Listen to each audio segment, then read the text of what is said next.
Gabriel Lopez habite sur la Grande Île aux Carres depuis 1956.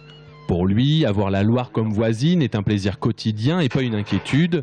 Sauf qu'à partir de 3,40 m de crue, son habitation est en première ligne. Ce fut le cas par exemple en décembre 2003.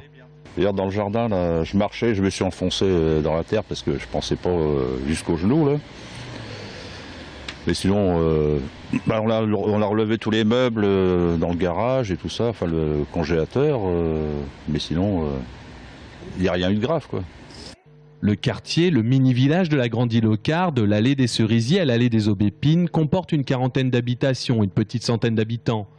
L'île, investie à partir de la moitié du 19e, ce sont surtout des jardins familiaux, charmants et à la fertilité accrue par la proximité du fleuve Royal. Et c'est justement au 19e siècle que les crues exceptionnelles, centenales, ont été les plus fréquentes, avec 3 crues en 30 ans, 1846, 1856 et 1866. Une situation pas prête de se reproduire pour ce géographe. Compte tenu des aménagements qui ont été faits sur le bassin de la Loire au cours du XXe siècle, notamment des barrages amont de Naussac et Villerest qui peuvent faire des réserves d'eau en cas d'inondation, une crue centenale a aujourd'hui une fréquence plus rare, c'est-à-dire elle revient sous tous les 140 ou 150 ans. Et surtout, alors que le procès Xynthia commence, aucune comparaison ne peut être faite entre la Faute-sur-Mer et la Grande Île aux Carres. Question de prévisibilité et d'intensité de submersion. Il n'y a rien à voir entre des crues catastrophiques liées à des tempêtes littorales et la dynamique d'une crue fluviale qui est beaucoup plus lente et prévisible.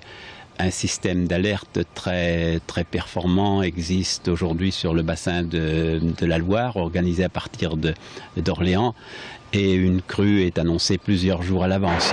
Le plan de prévention des risques d'inondation du Val de Tours, édité par les services de l'État, est en cours de révision et devrait sortir en 2015. Au niveau de la commune de Tours, les données sont claires. Au cœur de ville, entre la Loire et le Cher, une crue exceptionnelle inonderait la cité. La population serait prévenue 72 heures à l'avance. À ce moment-là, il faut que les gens s'équipent de choses basiques, c'est-à-dire des bouteilles d'eau, c'est-à-dire des lampes électriques avec des piles, c'est-à-dire voilà, une radio pour qu'on puisse communiquer, pour que les gens puissent écouter les messages envoyés soit par les préfectures, soit par les... Vous voyez, donc il y a des équipements comme ça de base, qui ne coûtent pas trop cher et puis qui permettent déjà de maîtriser dans un premier temps la situation.